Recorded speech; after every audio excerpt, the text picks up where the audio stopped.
तेरी लगन लगी, हुआ मन में सवेरा है, कर दो दूर प्रभु। इतना बता दो प्रभु, मेरी मंजिल है कहाँ। इतना बता दो प्रभु, मेरी मंजिल है कहाँ। मुझे ले चलो वहाँ, जहाँ संतों का डेरा है, कर दो दूर प्रभु। उसको हटा दो प्रभु, मन में जो पर्दा पड़ा। उसको हटा दो प्रभु, मन में जो पर्दा पड़ा। कोई नहीं अपना यहाँ, एक आसरा तेरा है, कर दो दूर प्रभु, मेरे मन में अंधेरा है। लाखों युग बीत गए प्रभु तेरे दर्शन के बिना। लाखों युग बीत गए तेरे दर्शन के बिना।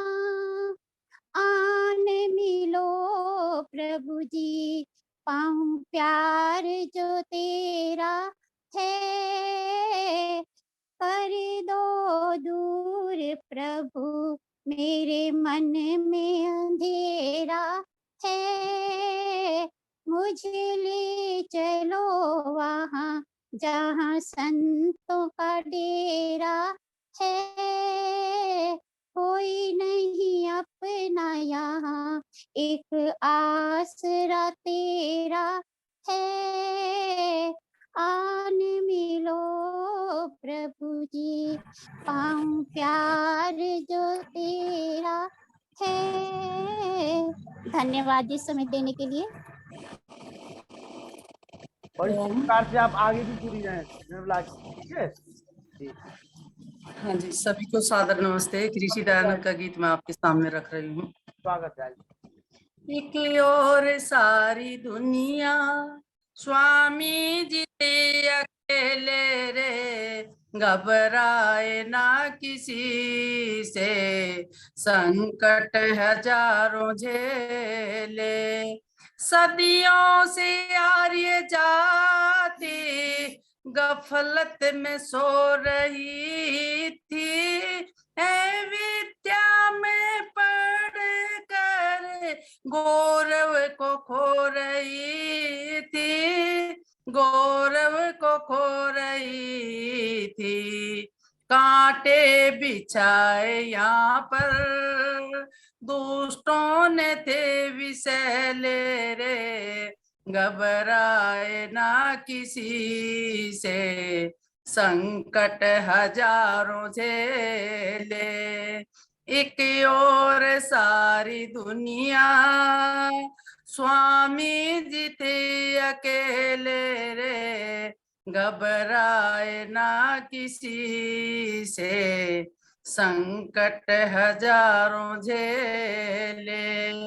दुखियों की सेवा करके उपकार था कमाया, दुखियों की सेवा करके उपकार था कमाया।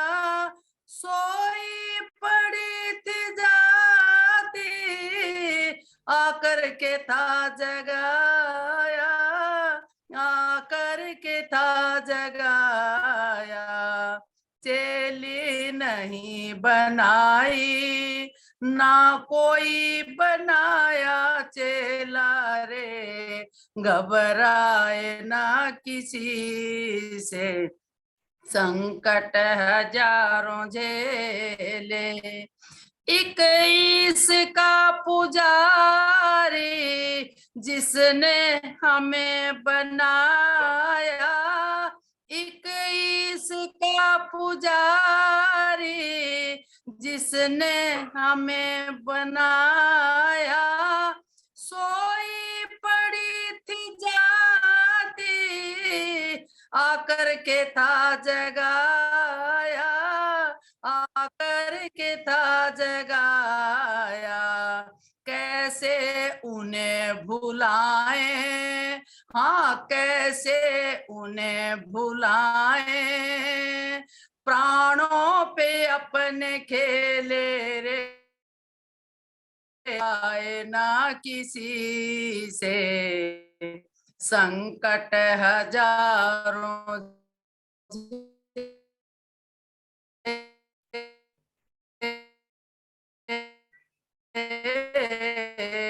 ले। भारत वर्ष के ऊपर गम की घटाएं छाई, कहीं पे अनाथ रोते, विधवा पे आफत आई, विधवा पे आफत आई। दुख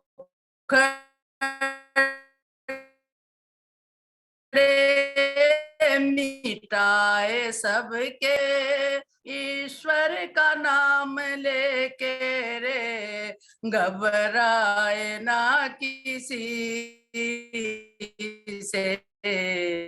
संकट हजारों झेले, एक और सारी दुनिया, स्वामी जी थे अकेले, घबराए ना किसी से।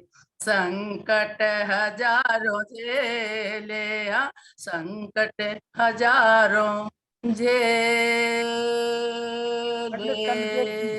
ओ पंडित धन्यवाद बहुत बहुत।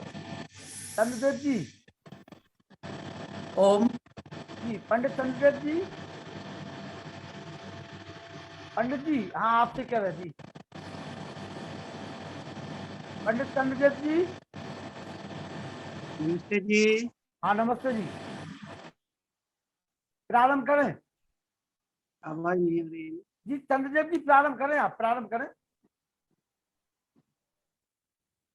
चंद्रदेव जी प्रारंभ करिए। हाँ जी। आवाज नहीं आ रही जी। हाँ प्रारंभ करें। हाँ क्या एक भजन बोले चंद्र अरोड़ा। अभी नहीं। ओम ओम जी। ओम सदा सदा के साथी मेरे, तेरी जय जयकार करूं। इस दिन सुमिरो नाम तिहारो, भव सागर से पार करूं। निंदा चुगली करूं न दाता, प्रेम सहित व्यवहार करूं। तेरी जय जयकार करूं, तेरी जय जयकार करूं।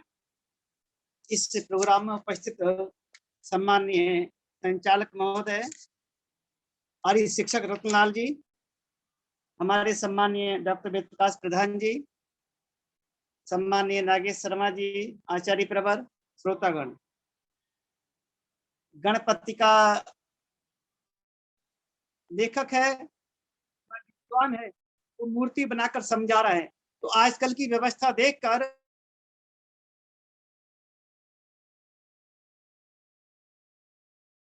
करता है, तुझको छोड़कर मैं किसकी उपासना करूं, वो चिंतन में पड़ जाता, असमंजस की स्थिति है। तो वो क्या कहता है, बहुत छोटा सा भजन, सुंदर बहुत विचारों। प्रभु को विसार किसकी आराधना करूं मैं, आराधना करूं मैं। प्रभु को विसार किसकी आराधना करूं मैं, आराधना करूं मैं। पाकल तरु किसी से क्या याचना करूं मैं, क्या याचना करूं मैं।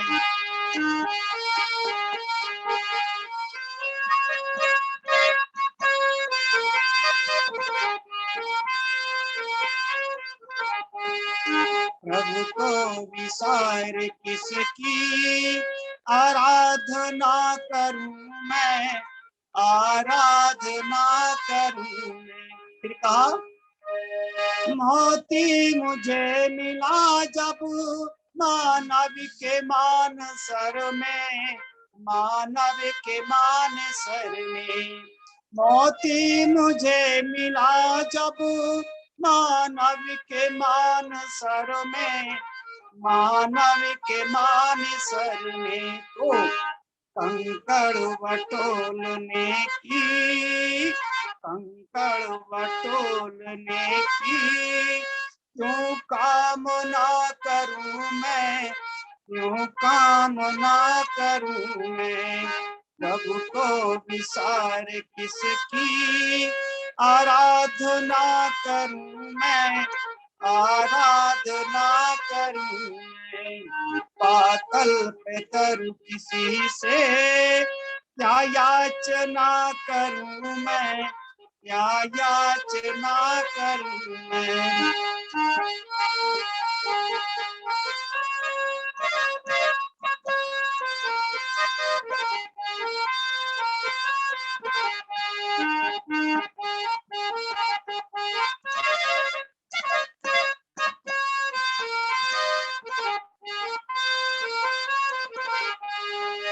सभी के परम पिता जब घट घट में रम रहे हैं, सभी के परम पिता जब कण कण में रम रहे हैं, कण कण में रम रहे हैं।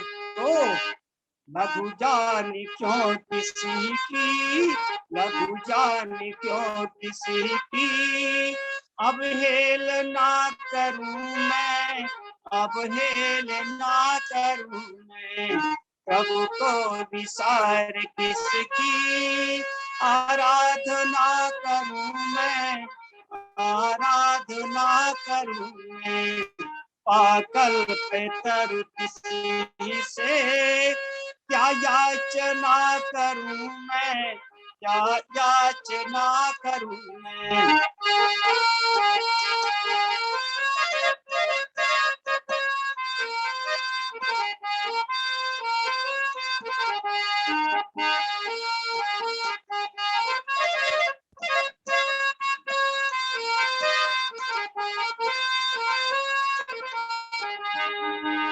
मुझको मिला जो प्रतिफल, मुझको मिला जो प्रतिफल आनंद आंतरिक है, आनंद आंतरिक है।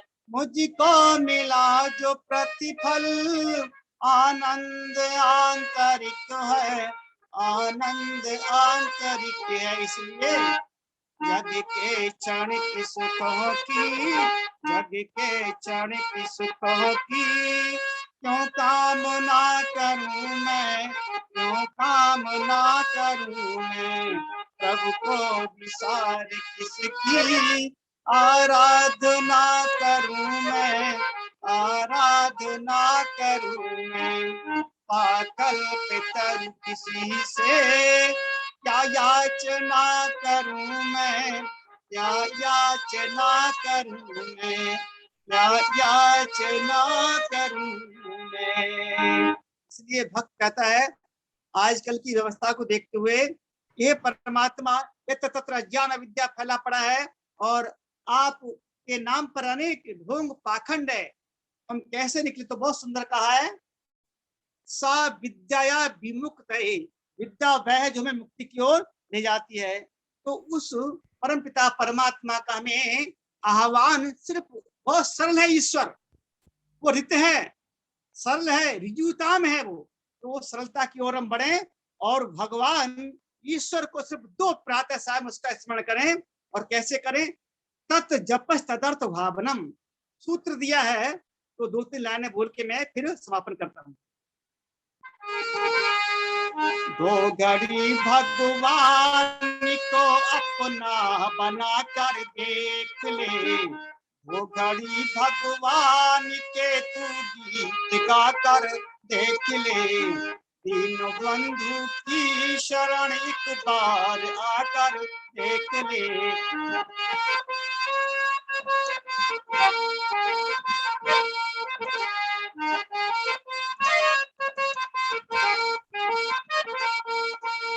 गंगा यमुना तीर्थों पर जा रहा कहीं आ रहा,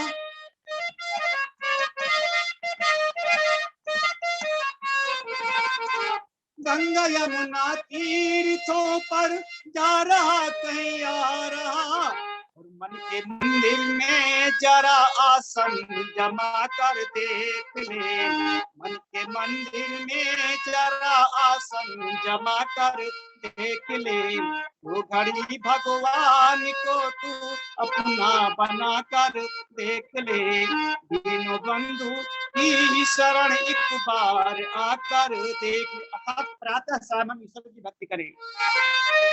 आशिकाने फिल्मी गाने गाता रहा लिखता रहा, और प्यारे प्रभु हरि के जरा तू गीत गा कर देख ले, प्यारे प्रभु हरि के जरा तू गीत गा कर देख ले।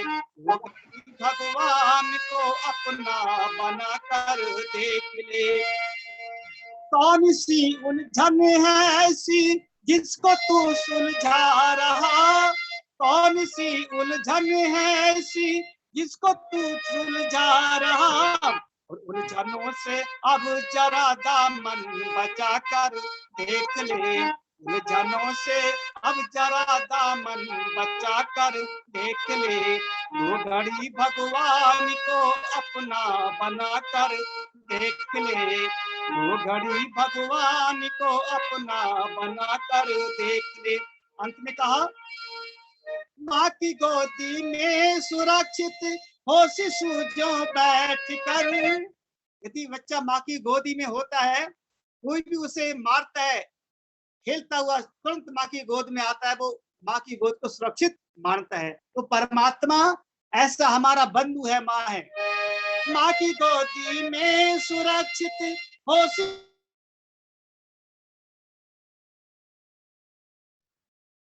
मनन करने की शक्ति होनी चाहिए। फिर कलाकार ने कानों का दिया है, कान कैसे हो, जनता की आवाज को सुनने की ऐसा राजा हो, जनता की आवाज को सुनने की उसमें शक्ति हो, वो सबकी बातें सुने। और फिर पेट जो बड़ा दर्शाया है, पेट कैसा हो, उन सब बातों को अपने अंदर धार करें, और वैश्य अर्थात पेट है, वो सबकी रक्षा कर सके, सबको भोजन वस्त्र आदि भी दे सके। इस प्रकार से गणेश जी की एक आकृति बनाई है कलाकारों ने हमको समझाने के लिए। एक काल्पनिक चित्र है, वो परमपिता परमात्मा ही गण नाम त्वा गणपति भावामहे प्रिय नाम त्वा प्रियपति भावामहे, ये मंत्र है। इसलिए वेद सिद्धांत कहता है उसके अनेकों गौणिक नाम है, मुख्य नाम उसका ओम है। हम ओम के नाम से उसका जाप करें और हमेशा ईश्वर के भक्त बने। नान्य पंथा विद्यते अनाया, कोई रास्ता दूसरा नहीं है, नहीं है, नहीं है। आइए विद्युत की ओर लौटे। ओम शम। बहुत बहुत आभार पंडित चंद्रदेव शास्त्री जी। और एक बेटी गीत गा रही, 2 मिनट का गा दो बेटा फटाफट, पंडित नागेश्वर शर्मा जी। आप सभी को सादर नमस्ते। दाता तेरी भक्ति का सुख है निराला, मेरे ते पीबे कोई करे मोबाला। दाता तेरी भक्ति का सुख है निराला, मेरे ते पीबे कोई करे मोबाला। दाता तेरे दर का जो है भिखारी, आशा तृष्णा मेटे मन की सारी। प्रभु भक्ति में मने हो बेमत वाला, अमृत पीबे कोई करे मोह बाला। प्रेम का दीपक प्रेम की बाती, जगमगे ज्योति जले दिन राती। मन मंदिर में करो जिया, अमृत पीबे कोई करे मोह बाला। दासनी दास को देना सहारा, भव सागर से पार उतारा। करो कृपा ओ दीन दयाला, अमृत पीबे कोई करे मोह बाला। दाता तेरी भक्ति का सुख है निराला, अमृत पीबे कोई करे मोह बाला। धन्यवाद। धन्यवाद। पंडित नागेश्वर शर्मा जी, आओ मिलकर विचार करें। सम्मानी पंडित नागेश्वर शर्मा जी।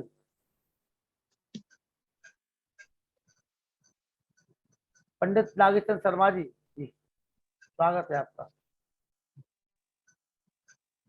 सभी को सादर नमस्ते। नमस्ते जी, नमस्ते जी। मेरी आवाज आप सब तक आ रही है? हाँ, आवाज आ रही है आपकी जी। धन्यवाद।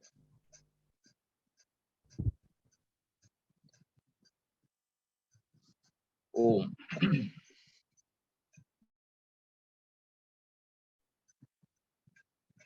आइए सब लोग एक बार मिलकर के गायत्री मंत्र का पाठ करेंगे, मन को सावधान करेंगे। ओम भूर्भुवः स्वः तत्सवितुर्वरेण्यं भर्गो देवस्य धीमहि धियो यो नः प्रचोदयात्।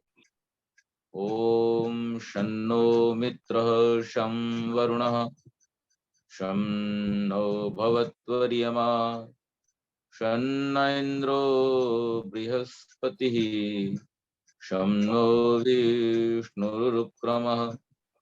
नमो ब्रह्मणे नमस्ते वायो त्वमेव प्रत्यक्षं ब्रह्मासि त्वामेव प्रत्यक्षं ब्रह्म वदिष्यामि ऋतं वदिष्यामि सत्यं वदिष्यामि तन्मामवतु तद्वक्तारमवतु अवतु मामवतु वक्तारम् अवतु मामवतु वक्तारम्।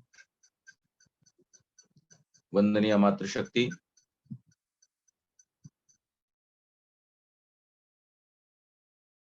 आर्यों के महाकुंभ के अंतर्गत आयोजित इस वेद कथा के सुयोग्य संचालक आदरणीय श्री लखनलाल जी, आदरणीय मुनि पुरुषोत्तम वनप्रस्थी जी, आदरणीय डॉक्टर वेद प्रकाश शर्मा जी, अभी हम जिनके सुंदर भजन सुन रहे थे चंद्रदेव जी, एवं सभी मेरे साथियों, बहुत ही सुंदर भजन के माध्यम से संदेश हमको मिला अभी कि परमपिता परमेश्वर का ध्यान मनन चिंतन करना चाहिए। आप सबने अनेकों बार नचिकेता के विषय में सुना है कि जब उससे यमाचार तो सामान्य प्रश्नों के बाद एक तीसरा जटिल प्रश्न उसने आचार्य के सामने उपस्थित किया, जो आत्मा के ज्ञान के विषय में था। प्रश्न हर व्यक्ति के मन में आता है, आना चाहिए, लेकिन ऐसे लोग बहुत कम होते हैं जो उस जिज्ञासु भाव को सुरक्षित रखते हुए अपने प्रश्नों के उत्तर ढूंढने का प्रयास करते हैं। जिन लोगों ने भी अपने मन में उठते हुए प्रश्नों के उत्तर ढूंढने का प्रयास किया, वे अपने लक्ष्य की प्राप्ति में सफल हुए और इतिहास में उनका नाम स्वर्णाक्षरों में अंकित हुआ। नचिकेता प्रश्न कर रहा है कि मैं जब किसी को शरीर से अलग होते देखता हूं, अर्थात जब किसी की मृत्यु हो, ऐसा क्या हो जाता है कि जिससे अच्छा खासा चलता फिरता शरीर अचानक सारी गतिविधियों को बंद कर देता है और फिर अनेक प्रयास किए जाने के बाद भी उसके दोबारा संचालित होने का कोई भी प्रकल्प नहीं हो पाता, वो रुक जाता है। तो इस बात से हमको ये पता चलता है कि परमात्मा ने मनुष्य को जो सबसे बड़ी, सबसे महत्वपूर्ण और सबसे ज्यादा शक्तिशाली जो क्वालिटी दी, जो विशेष गुण दिया है, वो क्या है? विचार करने की शक्ति। और इसलिए आज हमने इस सत्र का विषय रखा कि आओ मिलके विचार करें, क्योंकि कभी कभी अकेले में विचार करना मुश्किल होता है, मिलकर के करना आसान हो सकता है। और जब मिलकर के विचार किया जाएगा तो निश्चित रूप से उसका कुछ न कुछ लाभ भी निकलेगा, उसका कुछ सार भी निकलेगा। तो देखिए, परमेश्वर ने मनुष्य को 3 शक्तियां दी हैं और वो 3 शक्तियां बड़ी महत्वपूर्ण हैं। पहली जो महत्वपूर्ण शक्ति परमात्मा ने दी है मनुष्य को, वो है जानने की। दूसरी जो महत्वपूर्ण शक्ति परमात्मा ने मनुष्य को दी है वो है मानने की। और तीसरी जो महत्वपूर्ण शक्ति परमात्मा ने दी है मनुष्य को वो है करने की। जानना, मानना और करना। और ये जो तीनों शक्तियां हैं, इनका हर मनुष्य को भरपूर उपयोग करना चाहिए। अब आप सबके सामने एक शब्द निरंतर आता है और हम सब उसको प्रतिदिन खुद भी इस्तेमाल करते हैं, इंद्रियां। हमारे पास में 5 ज्ञानेंद्रियां हैं और 5 कर्मेंद्रियां हैं। लेकिन क्या हम कभी इस बात पर विचार करते हैं कि इन्हें इंद्रिय क्यों कहा जाता है? ज्ञानेंद्रिय और कर्मेंद्रिय हैं, वो तो ठीक है, लेकिन इंद्रिय क्यों है? इंद्रिय कहने के पीछे क्या रहस्य है?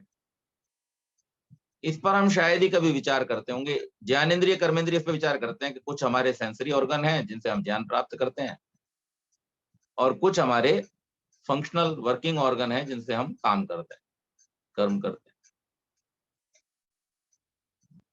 तो इंद्रिय शब्द बना है इंद्र से और इंद्र का अर्थ है जीवात्मा। तो जीवात्मा को जिन साधनों के द्वारा अभीष्ट की सिद्धि होती है उनका नाम है इंद्रिय।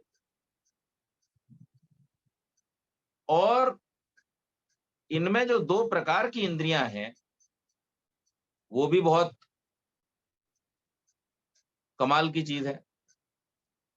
एक है हमारी ज्ञानेंद्रियां, जिसमें कौन कौन आता है? आंख, नाक, कान, त्वचा, जिह्वा।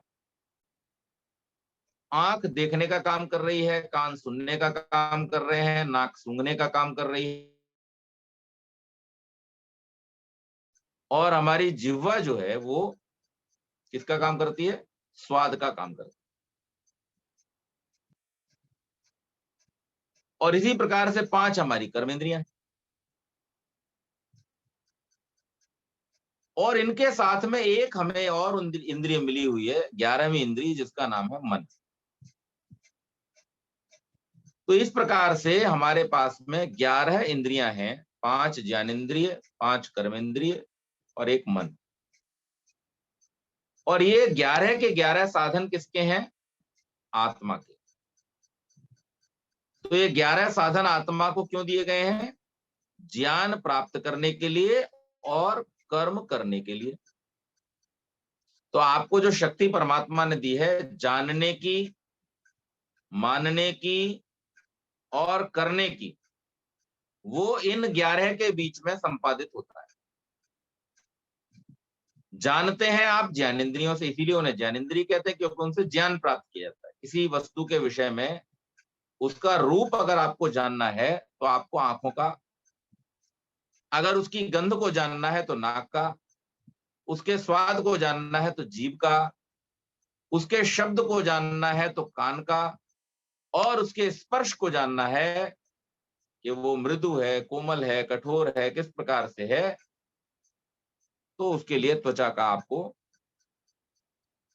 औजार मिला हुआ है। उसका सहारा लेकर के, उसके सहारे आप ये पता कर सकते हैं कि किस चीज का स्वरूप कैसा है। और जो कर्मेंद्रियां आपको मिली हैं, हाथ, पैर, वाणी आदि, इनसे आप कर्म कर सकते हैं।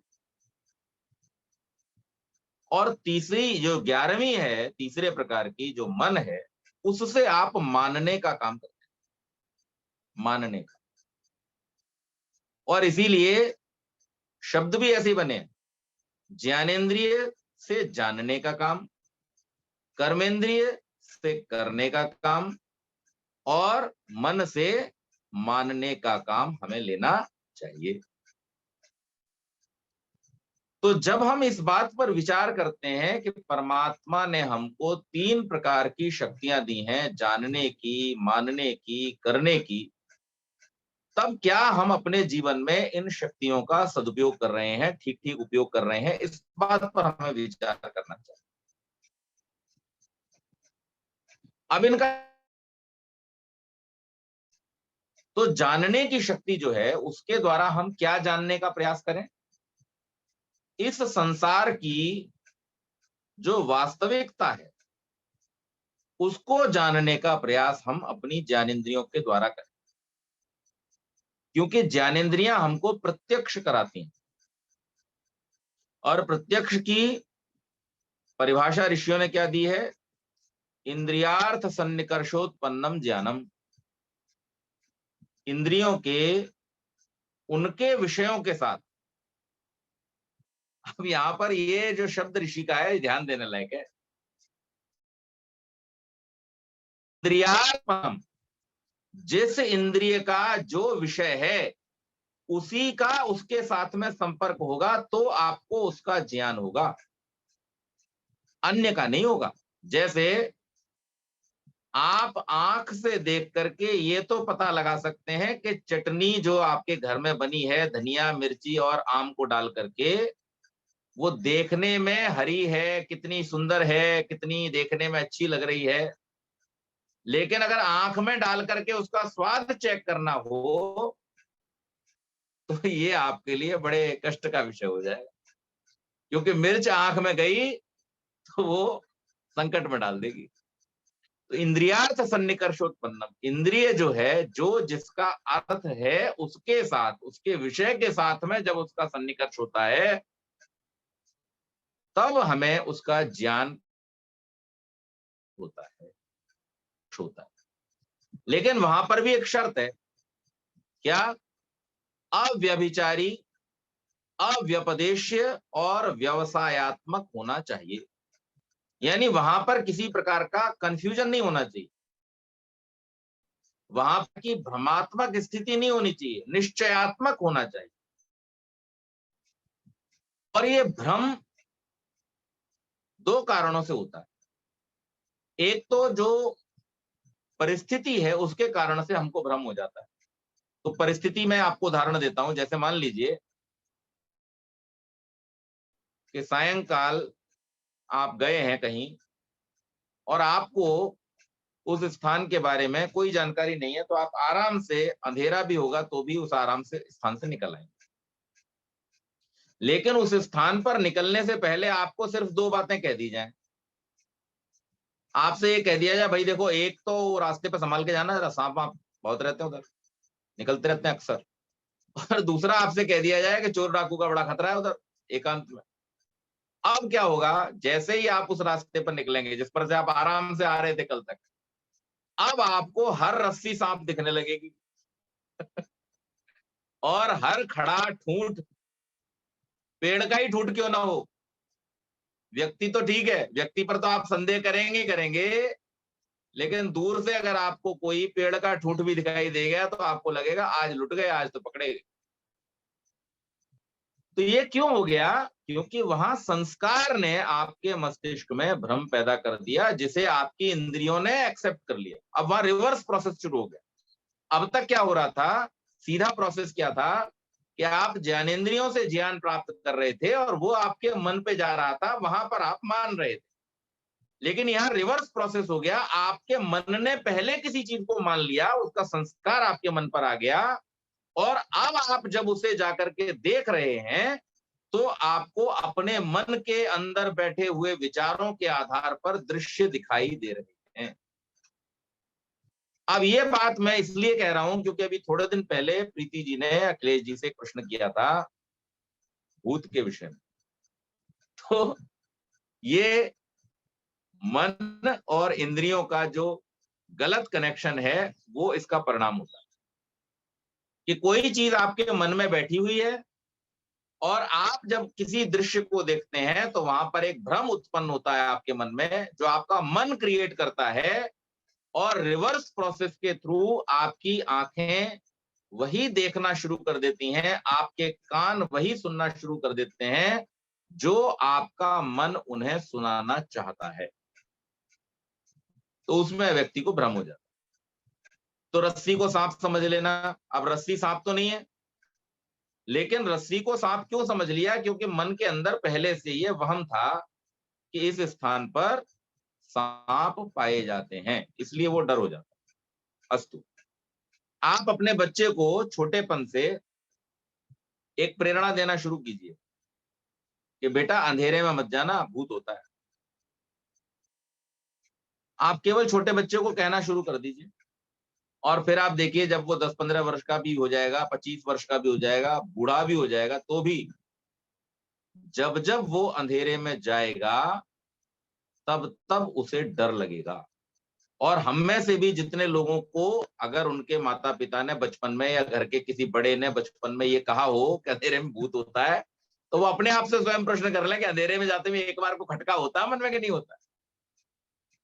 क्योंकि वो हमारे विचार प्रणाली का हिस्सा बन गया, हमारे मन के अंदर वो अंकित हो गया, छप गया, और उसका संस्कार जाना बड़ा मुश्किल काम है। वो धीरे धीरे धीरे धीरे जन्म जन्मांतर में जाएगा तो जाएगा, जब हमें विस्मृति हो जाएगी या फिर हमें निश्चयात्मक ज्ञान हो जाएगा, तब वो संस्कार जाएगा। तो इसलिए हमें जो जानना है वो क्या जानना है? हमें ये जानने का प्रयास करना है कि इस संसार की वास्तविकता क्या है। और इस संसार की वास्तविकता दो तरह से जानी जा सकती है, एक इस संसार को देख करके, दूसरा इस संसार की गति को देखकर। ये बड़ा वैशिष्ट की बात है, और हमारे ऋषियों ने हमको ऐसे सूत्र दिए हैं जिनके माध्यम से हम इस संसार को बड़े आराम से समझ सकते हैं। वेद के माध्यम से तो समझ ही सकते। तो संसार की वास्तविकता को समझने के लिए दो उपाय हैं हमारे पास। एक तो हम संसार को देखें, और एक इस संसार की गति को देखें। तो संसार को जब हम देखेंगे तो संसार को देखने से हमें क्या पता चलेगा कि इस संसार में जितने भी पदार्थ बने हैं, जितने भी पदार्थ बने हैं, उन सब पदार्थों का जो स्वरूप है वो कैसा है? रिलेटिव एग्जिस्टेंस वाला है। Relative existence. रिलेटिव एग्जिस्टेंस का मतलब क्या होता है कि मेरे लिए कोई वस्तु अन्य महत्व रखती है या स्थान रखती है, आपके लिए वो वस्तु अन्य महत्व रखती है, अन्य स्थान रखती है। अब इसका एक उदाहरण लेंगे। इसका उदाहरण लीजिए, हम लोग जो मनुष्य हैं, हम मनुष्यों को परमात्मा की व्यवस्था से ऐसी आंखें मिली हैं जिनके माध्यम से हमें संसार का प्रत्येक सुंदर दृश्य देखने की क्षमता उपलब्ध है। हम सब संसार के दृश्यों को देख सकते हैं, लेकिन ये तो सामान्य ज्ञान की बात होगी। अब विज्ञान की बात करते हैं। विज्ञान की अगर हम बात करें तो इस संसार को हम देख तो रहे हैं, लेकिन बहुत सारी ऐसी चीजें हैं जिनको हम नहीं देख पाते। कौन सी चीजें हैं?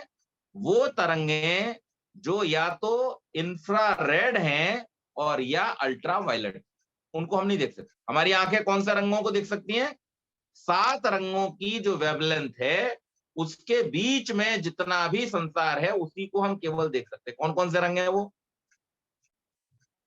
जामुनी, बैंगनी, नीला, हरा, नारंगी, पीला, लाल, ये 7 रंग। और इन 7 रंगों की जो तरंगे हैं, उन तरंगों के बीच जितना संसार है केवल उतना ही हमको दिखाई दे रहा है, उसके आगे और पीछे का हमको दिखाई नहीं देता। यानी रेड से कम वेवलेंथ की जो तरंगे हैं वो हमको दिखाई नहीं देती, और वायलेट से, बैंगनी से जो ऊपर की तरंगें हैं वो हमको दिखाई नहीं देती, अल्ट्रा वायलेट और इंफ्रारेड। तो इसका मतलब क्या हम जिस संसार को देख रहे हैं वो पूर्णता से देख रहे हैं?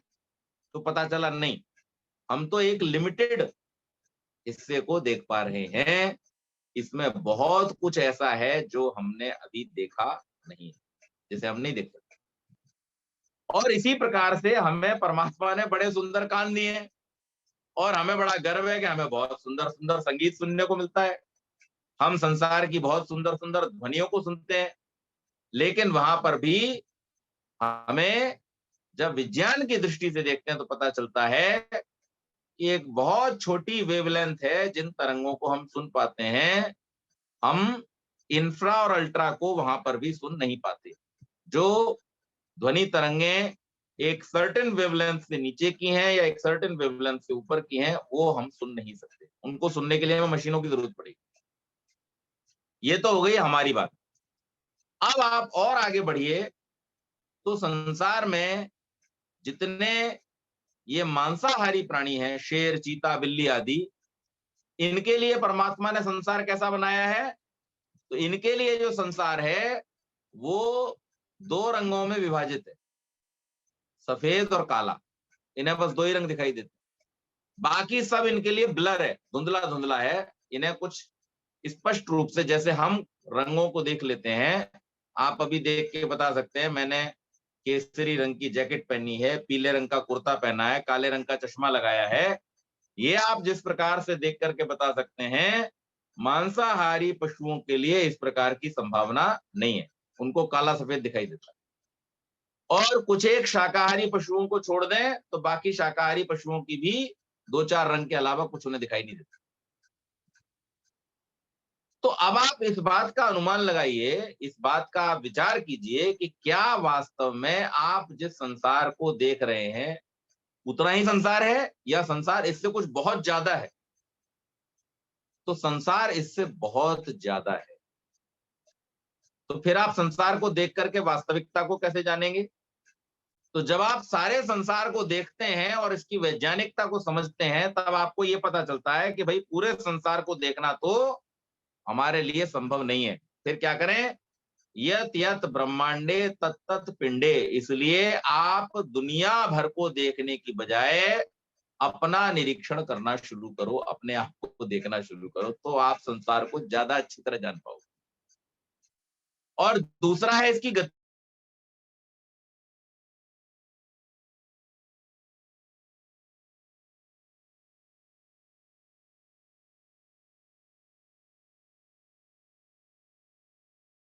प्राप्त होती है, अंत को प्राप्त हो जाती है।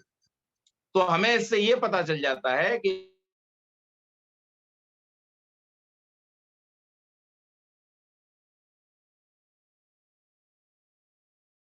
देखते हुए संसार की गति को, कि चूंकि इस संसार में कोई भी चीज परमानेंट है नहीं, हमारे पास में थोड़े दिन पहले तक जो वस्तुएं थीं अब वो जीर्ण हो गई, हमें नई की जरूरत पड़ी। आज जो नई है 2 वर्ष बाद वो जीर्ण हो जाएंगी, हमें फिर नए की जरूरत पड़ेगी।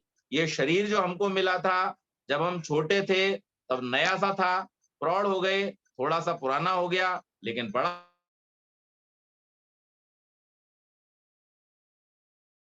छूट ही जाएगा। तो इन दो विधियों से, एक संसार को देखते हुए दूसरे संसार की गति को देखते हुए, हम ये जान लेते हैं कि इस संसार की वास्तविकता क्या है, और अपनी वास्तविकता को भी हम जान लेते हैं।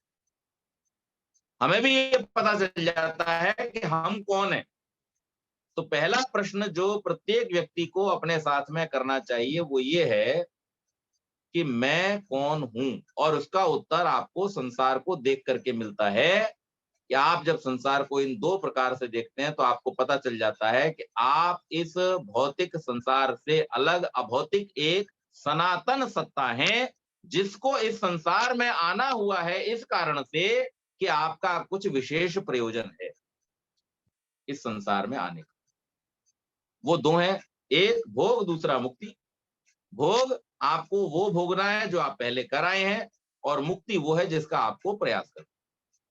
तो ये प्रयोग हमें करना पड़ेगा जानने की शक्ति का। लेकिन आमतौर पर हम देखते हैं संसार में लोग जानने की शक्ति का प्रयोग आज काय में कर रहे हैं?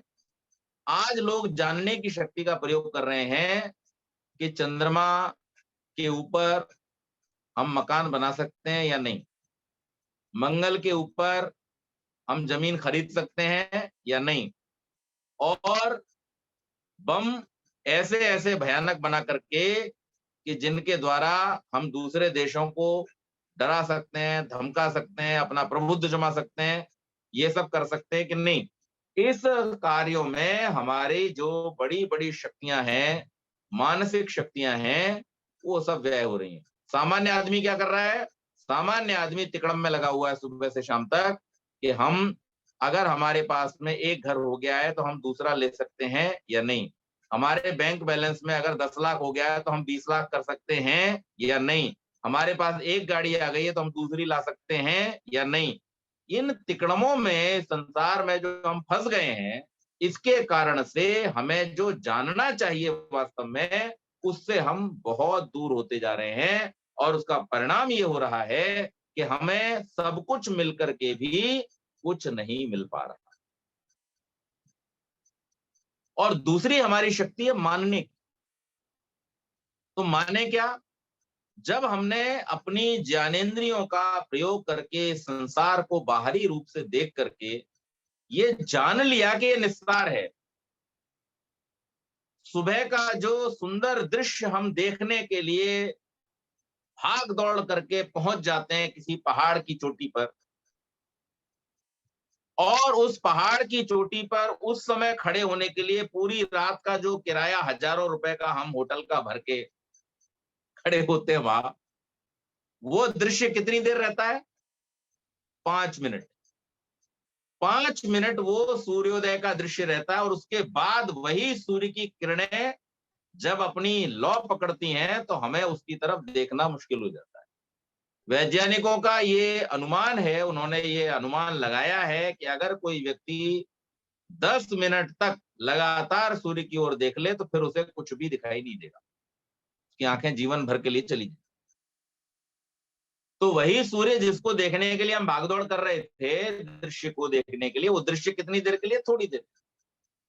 इसी तरह से संसार के सारे सुख, आप बहुत स्वादिष्ट व्यंजन को अपनी जीभ पर रख लीजिए, रखे रहिए, कितनी देर रख पाएंगे? थोड़ी देर बाद आपके जीवन के लिए संकट बन जाएगा वो, अगर आपने उसको जीभ से आगे नहीं बढ़ाया। या तो उसे बाहर निकालिए या उसे अंदर डालिए। अगर जीभ पर ज्यादा देर तक रखे रहे तो वो आपके जीवन के लिए संकट पैदा कर देगा। बढ़िया से बढ़िया बिस्तर, आप उस पे लेट जाइए। अगर एक समय सीमा के बाद में आपने अपने आप को उठा करके उस बिस्तर से अलग नहीं किया तो वो घाव होते हैं शरीर में जिनका इलाज आज तक किसी मेडिकल साइंस के पास नहीं है, जिसे बेड सोल्स बोलते हैं। और जिन लोगों की स्पाइन खराब हो जाती है, रीढ़ की हड्डी टूट जाती है, जिनको हिलना डुलना होता ही नहीं है, ऐसे लोगों को अक्सर जो उनकी मृत्यु होती है वो रीढ़ की हड्डी टूटने के कारण नहीं, बेड सोल्स के कारण होती है। तो बढ़िया से बढ़िया बिस्तर भी आपको थोड़ी देर के बाद में दुख देना शुरू कर देगा। इसी प्रकार से दुनिया के जितने भी सुख हैं उन सबकी निस्सारता यही है कि वास्तव में हम जब उसे देखेंगे, अपनी ज्ञानेंद्रियों का उसके ऊपर ठीक प्रयोग करेंगे, तब हमारे मन को ये आभास होगा कि ये तो गड़बड़ है। तो फिर अब क्या करें? इस बात को हम ठीक प्रकार से मान लें। दूसरी चीज, इसी मन के द्वारा फिर हम उसको जानने का प्रयास करें जिसने इस संसार को बनाया। अब आप जब संसार को देखते हैं तो आपको यह भी तो पता चलता है ना, किसी ने इसको बनाया होगा। इस संसार में कोई भी ऐसा व्यक्ति नहीं है जो ये कह दे कि ये जो कुछ बना हुआ संसार है ये ऐसे ही बन गया होगा। जरा भी विचार करेगा तो उसको पता चलेगा कि संसार में ऐसे ही कुछ नहीं होता, कोई प्रक्रिया नहीं होती। और जिन वैज्ञानिकों को हम नास्तिक मानते हैं या जो वैज्ञानिक अपने आप को नास्तिक मानते हैं वो भी यही कहते हैं। उन वैज्ञानिकों ने भी यही बात प्रमाणित की है और पूरा विश्व आज उन सिद्धांतों को मानता है कि नथिंग कैन मूव और can be stopped without applying any external force. ये जड़त्व का नियम है न्यूटन का। क्या? न तो किसी चीज को आप हिला सकते हो और न किसी हिलती हुई चीज को आप रोक सकते हो जब तक कि आप उस पर कोई बाहरी बल न लगाओ। और ये जो बल लगाने वाली बात है, क्योंकि घूम तो हो रही है या खड़ी तो वो है, लेकिन जो लगाने वाली बात है यहीं पर हमें चेतनता का पता चलता है कि चेतन सत्ता ही केवल मात्र एप्लीकेशन कर सकती है, अप्लाई कर सकती है। अप्लाई करने का जो पावर है, अप्लाई करने की जो कैपेसिटी है, वो केवल और केवल और केवल चेतन सत्ता के पास में है। जड़ वस्तु में कुछ भी अप्लाई करने की क्षमता नहीं। वो है, बस उसका एग्जिस्टेंस है, वो है तो सही, लेकिन वो कुछ कर नहीं सकती। करने के लिए चेतना की आवश्यकता होगी। और इसलिए जब हम इस संसार को देखते हैं तो इस संसार में होती हुई विभिन्न गतिविधियों को देख करके हमारे मन के अंदर ये आभास होना चाहिए, हमें ये मानना चाहिए कि इस संसार में होने वाले इन महान घटनाओं को कराने वाला कोई चेतन है। और उसी चेतन सत्ता का नाम जो खंड की बड़ी बड़ी गतिविधियों को कराती है और सूक्ष्माति सूक्ष्म गतिविधियों को कराती है। मैं शायद आपको कल परसों बता रहा था या किसी और को बता रहा हूँ, मैं रोज कहीं ना कहीं मेरा लेक्चर होता रहता है, मुझे ध्यान नहीं रहता कहाँ किसको क्या बताया। कि वैज्ञानिकों ने प्रयास करके धरती में छेद करना चाहा तो 12 किलोमीटर पर जाकर के उनके सारे औजार हो गए फेल। लेकिन 7-8 किलोमीटर जहां तक उनके कैमरों ने काम किया या उनके सेंस ऑर्गन्स ने काम किया, सेंस मशीन्स ने काम किया, उन्होंने ये पता लगाया कि उन 7 किलोमीटर गहरी स्थितियों में जहां पर कि सैकड़ों डिग्री का तापमान था, वहां पर भी प्राणियों की उपस्थिति थी। तो ये ब्रह्मांड में होने वाली जो सूक्ष्म घटनाएं कि उतनी गहराई में जहां पर कोई मनुष्य नहीं जा सकता, उनको कौन खिला रहा है? और इतने बड़े बड़े पिंडों को जिनके लिए हम रोज प्रार्थना में मंत्र बोलते हुए परमात्मा की स्तुति करते हैं, ये न द्यौरुग्रा पृथ्वी च दृढ़ा ये न स्वस्तवितम ये न नाकः यो अंतरिक्षे रहसो विमान कस्मै देवाय अविष्टा विधेम। कि वो परमात्मा उग्र स्वभाव वाले सूर्य आदि और ऐसे ही जितने भी ब्रह्मांडीय बड़े बड़े गोलक हैं, जिनके सामने हमारी इस पृथ्वी की भी स्थिति नगण्य है, ऐसे बड़े बड़े ग्रहों, उपग्रहों, नक्षत्रों को जो इस प्रकार से उड़ाता है, इस प्रकार से बनाता और चलाता है जैसे आकाश में पक्षी उड़ते। उस दिन आदरणीय भ्राता अखिलेश जी बहुत बढ़िया बात कह रहे थे खगोल के बारे में, विमान के बारे में। यहां पर भी क्या प्रयोग किया है, क्या शब्द प्रयोग है, रजसो विमान। और उस विमान शब्द का अर्थ ऋषि क्या कर रहे हैं, जैसे आकाश में पक्षी उड़ते हैं वैसे उन लोगों का निर्माण करता और भ्रमण कराता है। तो जो इतने महान घटनाओं का होना है, उसके पीछे जो महाचेतन कर रही है उसी का नाम ईश्वर है। महान चेतन शक्ति वो इतनी महान है कि जितना महान ये ब्रह्मांड है, वो इतनी महान है कि जितने सूक्ष्माति सूक्ष्म इस संसार के अंदर होने वाली घटनाएं हैं, कि जैसे आप जब एक छोटे से बीज को देखते हैं, मैं अक्सर ये बात कहा करता हूं कि इस संसार में जिसने एडजस्ट करना सीख लिया वही व्यक्ति सफलता को प्राप्त कर सकता है।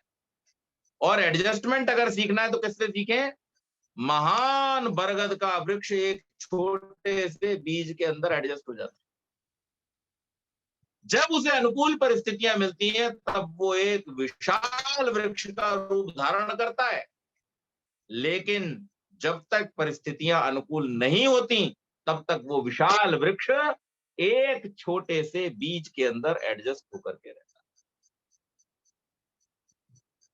तो इसी प्रकार से हमको ये मानना चाहिए, हमारी मानने की जो शक्ति है उसका प्रयोग हमें किस लिए करना चाहिए, इस संसार की यथार्थता को मानने के लिए और इस संसार को चलाने वाले उस परम पिता परमेश्वर की महानता को मानने के लिए हमें अपनी मानने की शक्ति का प्रयोग करना चाहिए। और तीसरी हमारी जो शक्ति है करने की, जो हमें कर्मेंद्रियां मिली, हमें वाणी मिली है, हमें हाथ पैर मिले और हमें मल त्याग के लिए और प्रजनन के लिए 2 इंद्रियां मिली है, ये हमारी कर्मेंद्रियां हैं। इनका हम प्रयोग क्या करें, इनसे हम करें क्या, तो हमने जो जाना और हमने जिसको माना अब उसके अनुसार हम करें। तो हमने ये जान लिया कि ये संसार निस्सार है, तो इस संसार को अपने पोजीशन में लाने के लिए हम कार्य न करें।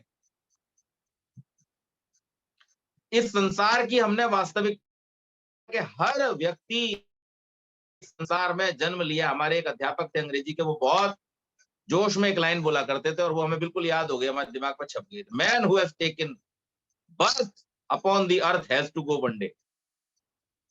कि जिस व्यक्ति ने भी इस संसार में धरा पर जन्म लिया है उसको एक दिन जाना है।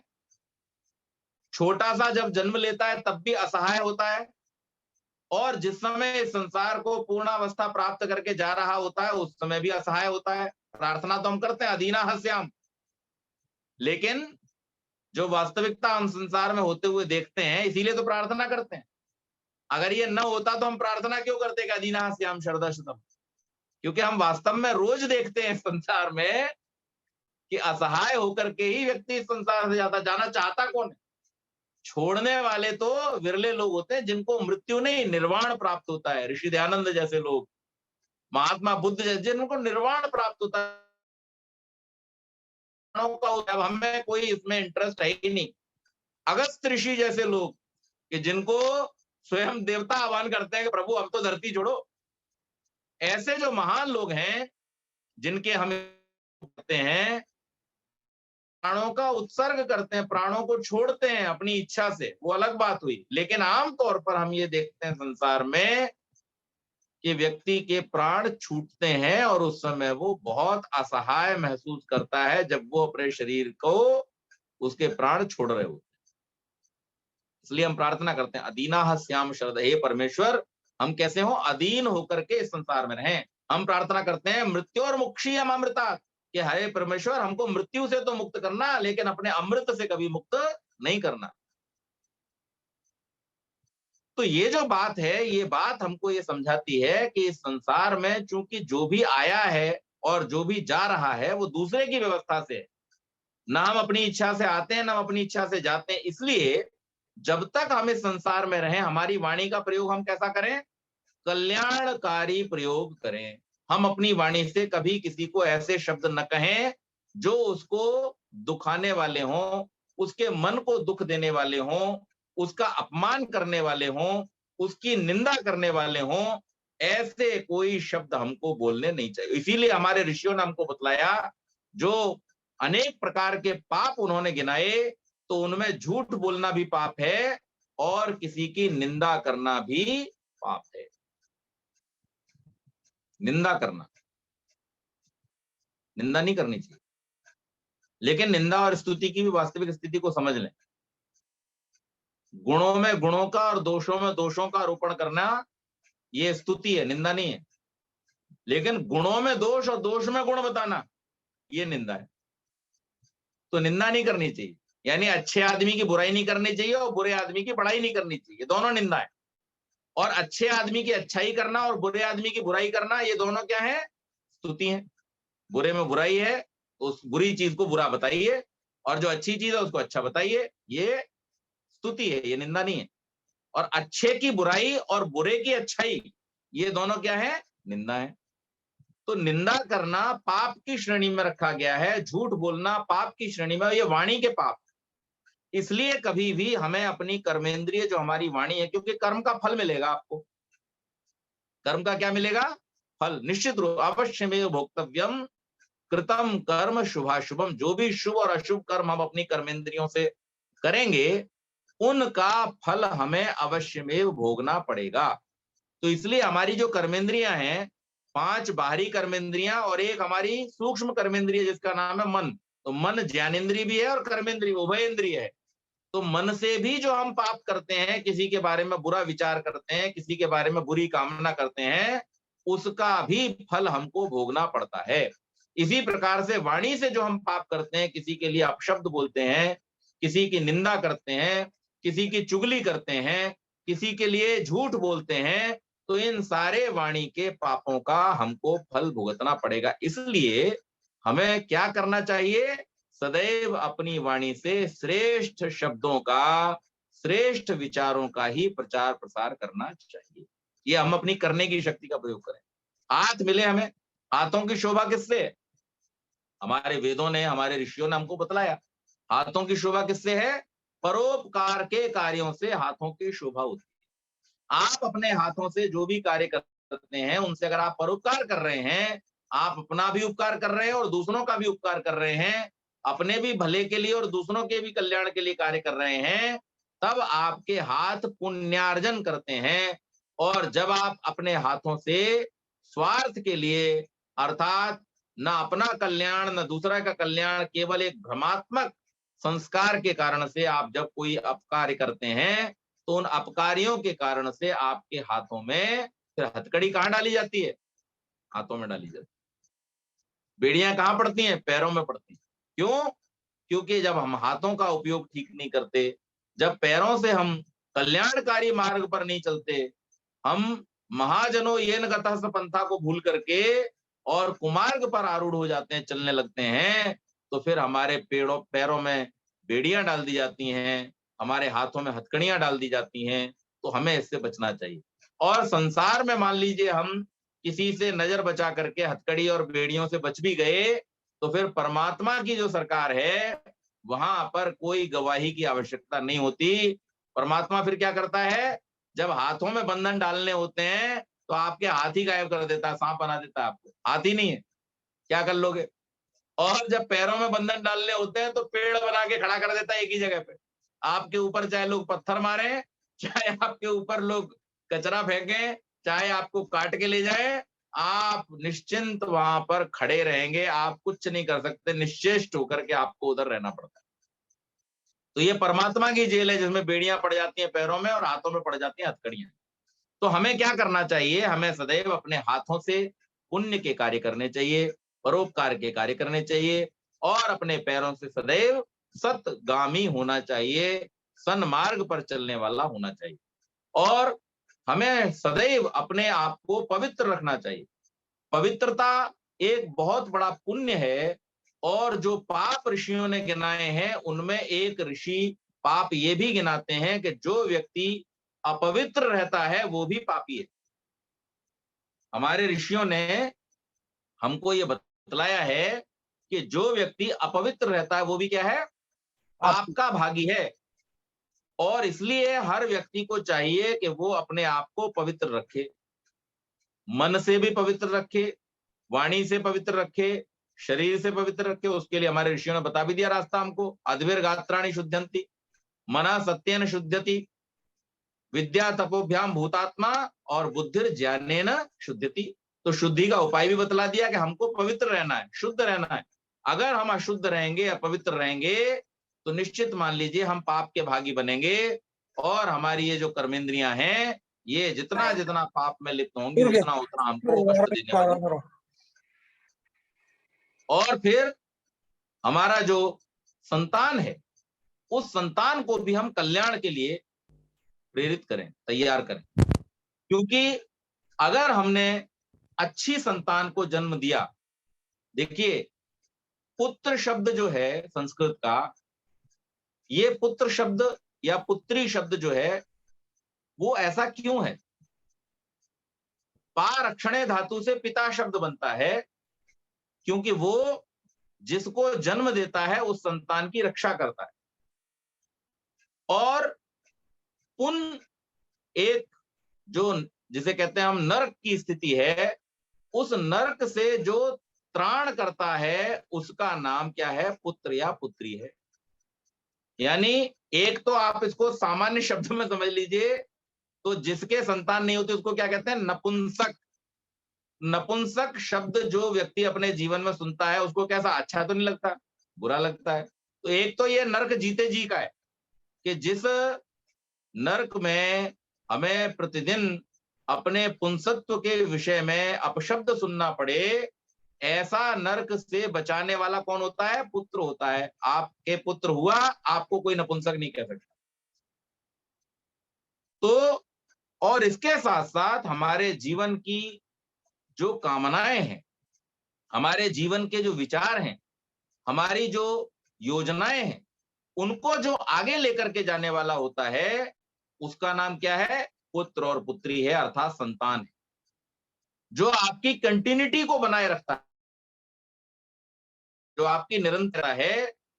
आप भले संसार से चले गए लेकिन आपकी संतान यदि आपके व्रतों का पालन कर रही है, आपकी परंपराओं को निभा रही है, तो आप संतान के रूप में भी जीवित रहते हैं।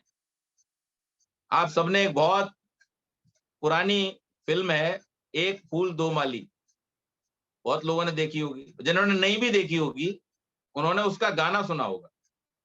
उसमें एक बहुत सुंदर गाना है, बलराज साहनी जी गाते हैं उसको। तुझे सूरज कहूं या चंदा, तुझे दीप कहूं या तारा, मेरा नाम करेगा रोशन जग में मेरा राज दुलारा। तो उस गाने में ही एक लाइन आती है कि मेरे जाने के बाद भी जग में मेरा नाम रहेगा, तुझको जो भी देखेगा तुझे मेरा लाल कहेगा। आत्मज कहा जाता है संतान को। जन्म तो शरीर देता है ना, आत्मा तो नहीं देती जन्म आत्मा को, लेकिन फिर भी क्या कहा जाता है संतान को? आत्मज कहा जाता है, आत्मजा कहा जाता है।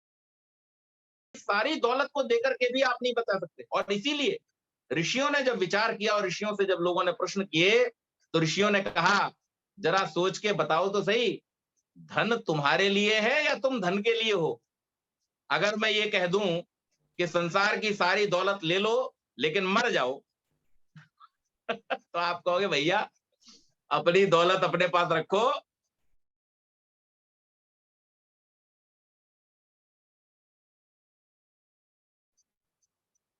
तो जो कुछ भी है वो हमारे लिए है, हम उसके लिए नहीं है। और जैसे ही इस विचार को हम पूरी तरीके से अपने मन के गहराई में उतार लेते हैं, तब हमें वास्तव में पता चलता है कि इस संसार में हमारा होना क्यों है। तो मैं कौन हूं, इस पर हम विचार करें। मेरा इस संसार में आना क्यों हुआ है, इस पर हम विचार करें। और मैं इस संसार क्या लेकर जाऊंगा, इस पर हम विचार करें। आओ मिलकर के हम इन 3 जटिल प्रश्नों पर विचार करें और इनके उत्तरों को अपने जीवन में प्राप्त करने के लिए प्रयासरत हों। आज फिर 3 मिनट ज्यादा हो गए, उसके लिए क्षमा, और आप सबका बहुत बहुत धन्यवाद। ओम शांति। बहुत बहुत आभार पंडित नागेश्वर शर्मा जी। आओ मिलकर विचार करें, काफी अच्छी व्याख्या आपने कई उदाहरण देकर के हम लोगों के बीच में रखी। बहुत बहुत आभार। यशपाल यश राजस्थान, हमारे यार समाज कोटा बहुत अच्छा कार्य कर रहे हैं। यशपाल यश जी, यशपाल यश कोटा राजस्थान। यशपाल यश जी, हाँ जी, नमस्ते। नमस्ते जी, आइए अपना आशीर्वाद दे दीजिए। नमस्ते जी। नमस्ते जी, नमस्ते जी, कैसा लगा कार्यक्रम? नमस्ते जी। हाँ, अच्छा लग रहा है कार्यक्रम आपका। जी जिस विषय पे आप चर्चा कर रहे हो, जी उस विषय पर भी कुछ थोड़ी चर्चा करने के लिए आपने मुझे आमंत्रित किया है। जी। आवाज आ रही है मेरी? हाँ, आवाज आ रही है। आपका वीडियो नहीं दिखाई दे रहा है, वीडियो खोल लीजिए। हेलो। हाँ, आइए आइए आइए। हाँ, सभी को नमस्ते। नमस्ते जी, नमस्ते जी। देखिए, आज हमारे पूरे देश में और दुनिया में गणेश चतुर्थी के नाम पर बड़ा झमेला इकट्ठा हो रहा है। गणेश जी को कल चर्चा हुई, एक बालक होने के नाते स्वामी दयानंद ने ईश्वर का एक नाम बताया है, और पौराणिकों ने जो एक चित्र हमारे सामने रखा है, काश हम उसको समझ लेते और उस गणेश की प्रतिमा के जो प्रतीक हैं, उन प्रतीकों को ये गणेश अनुयायी और हम सब लोग जो आर्य समाज से जुड़े लोग हैं, वो भी अगर सुनने का और समझने का प्रयास करेंगे तो एक अच्छी बात होगी। सबसे पहले तो मैं ये चाहूंगा कि जो बुद्धि का देवता है गणेश, हम आर्य समाजियों को सद्बुद्धि दे कि हम अच्छे कार्यों की ओर आगे बढ़े, कुछ कर्मशील बने, केवल बाकशूर बनकर के नहीं रह जाएं। गणेश की प्रतिमा में बहुत बड़े कान हैं, 2 नाक है, सूंड है, बड़ी बड़ी आंखें हैं, बड़ा पेट है, चर्चा हो चुकी चूहे की सवारी है। चर्चा हो चुकी इस पे, कल से चर्चा हो। चीजों को हम समझें।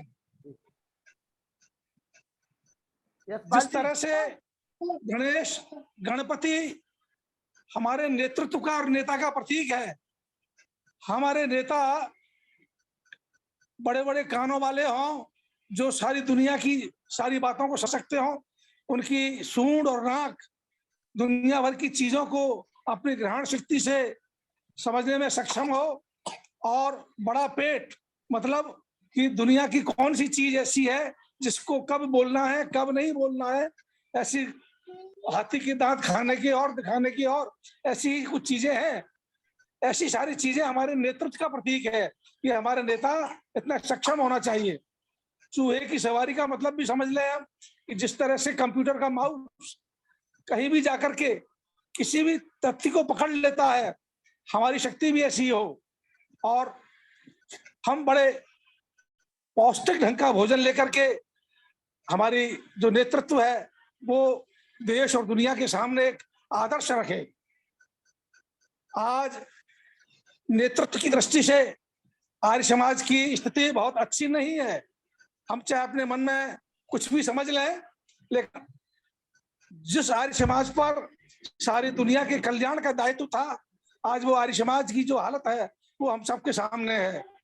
हमारे बहुत सारे कार्यक्रम ऐसे हमको भगवान सद्बुद्धि दे कि हम अच्छे अच्छे सेवा के कार्य, अच्छे अच्छे क्रांतिकारी कदम, अच्छे परिवर्तन के कार्य उनमें सक्रिय हों, और हमारा एक स्वतंत्र व्यक्तित्व आर्य समाज का एक बार फिर से सामने आए। दुनिया में जितने अंधविश्वास, जितने पाखंड इन दिनों बढ़ रहे हैं, ये भी एक चिंता का विषय है। हम सबको भगवान सद्बुद्धि दे। आर्य समाज जिस काम के लिए बनाया था, लगता है कि हम उस कार्य से दूर हट गए हैं और फालतू की चीजों में हमारा ध्यान जा रहा है। हम अपने नेतृत्व को तैयार नहीं कर पा रहे हैं। हमारा नेतृत्व इतना मजबूत होता तो आज हमें किसी के पक्षभक्ति होने की जरूरत नहीं पड़ती। तो आपने जो ये गणपति की चर्चा का थोड़ी सी बात की है, तो मैं चाहूंगा कि हम सब लोग थोड़ा सा विचार करें, भगवान से सद्बुद्धि की कामना करें और हम एक अच्छे नेतृत्व देने में सक्षम हो सकें। धन्यवाद, बहुत सारी धन्यवाद। दुनिया हमारी धन्यवाद। तरफ नजर उठा के बैठी है कि आर्य समाज क्या करेगा, क्या संदेश देगा, क्या दिशा देगा। वो दिशा देने का वक्त हमारे सामने है। हम विचार करेंगे तो निश्चित रूप से मनोज कुमार तिवारी जो जी। कार्य ऋषि दयानंद ने हमको सौंपा है उसको हम पूरा करने में सक्षम होंगे। मैं सोचता हूँ कि आज के समय इतना ही पर्याप्त है। आगे फिर कई वक्त होगा तो फिर बात करेंगे। ओम धन्यवाद। नमस्ते। धन्यवाद यशपाल यश जी कोटा, और कम समय में आपने शताब्दी की तरह हम सभी को बता दिया है। बहुत बहुत धन्यवाद आपका। मनोज कुमार तिवारी जी, टाटा भैया। मनोज कुमार तिवारी जी, टाटा भैया, मेरी आवाज सुन पा रहे हैं? मनोज कुमार तिवारी जी, मनोज कुमार तिवारी जी, प्रधानाचार्य तेरी फाटक, मुनि पुरुषोत्तम वानप्रस्थी जी, मुनि जी, नरूला जी,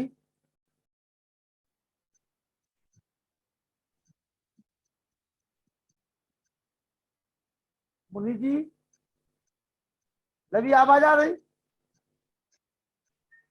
नहीं आ रही ना? चलो कोई बात नहीं।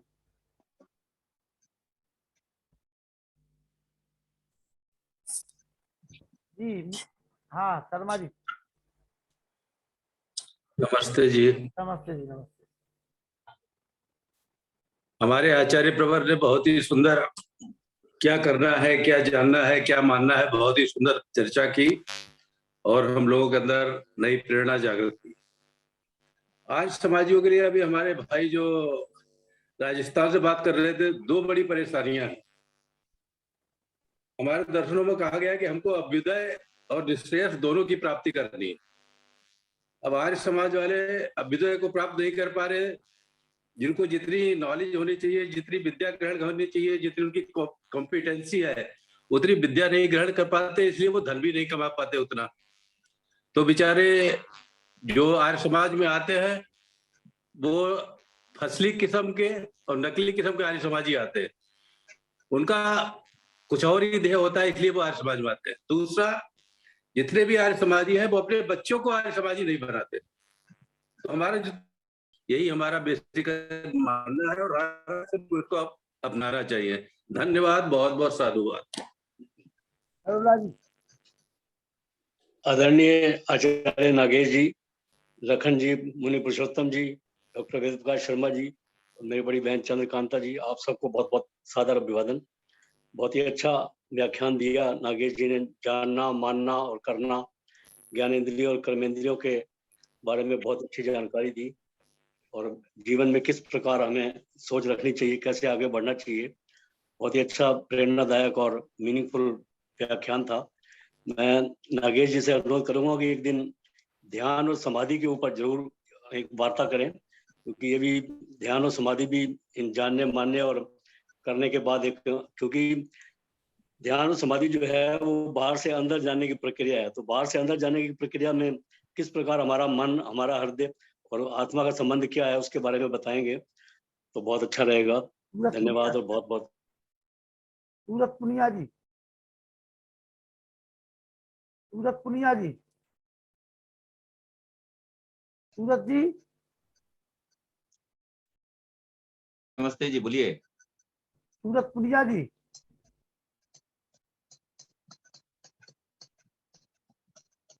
माता चंद्रकांता जी, सूरत पुनिया जी।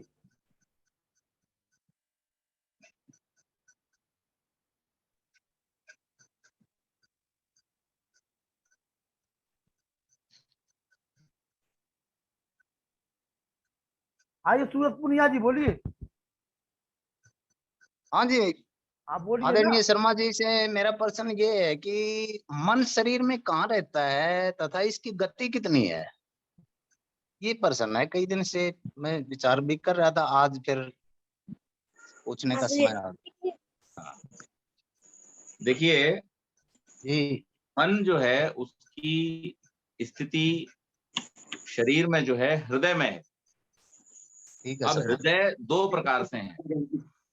एक हृदय तो वो है जो हमारे शरीर में रक्त का संचरण करता है, जो फिजिकल हृदय।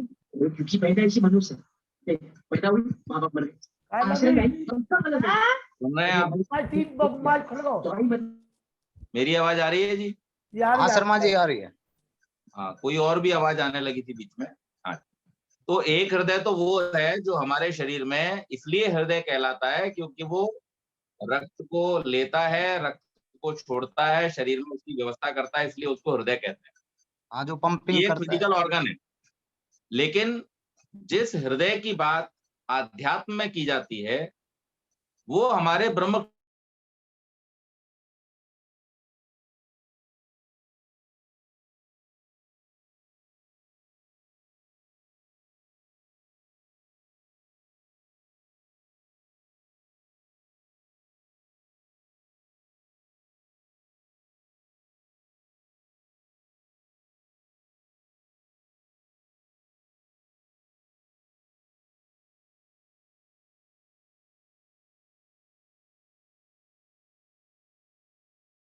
मन की गति मापनीय नहीं है, असीमित गति है। ठीक है शर्मा, धन्यवाद। युद्धवीर जी पूछ लीजिए, क्या प्रश्न है आपका युद्धवीर जी? चलिए माता चंद्रकांत। एक मित्तल जी ने प्रश्न किया है, उन्होंने पूछा है बाद में जो मैंने 3 बातें कही थी, तो उनका उत्तर ये है, वो नोट कर लें। हमें सदैव अपने आप से 3 प्रश्न करने चाहिए। पहला है मैं कौन हूं, दूसरा मेरा इस संसार में आने का क्या प्रयोजन है, और तीसरा मैं इस संसार से क्या लेकर जाऊंगा। इन 3 बातों पर प्रत्येक व्यक्ति को विचार करना चाहिए। प्रतिदिन प्रातः हम सायंकाल जब हम संध्या करने बैठे, ईश्वर का ध्यान करने बैठे, तो उस समय ये 3 प्रश्न अपने आप से अवश्य करें। माता चंद्रकांता जी, अभी रुक जाओ। माता चंद्रकांता जी। जी बोलिए। माता चंद्रकांता जी,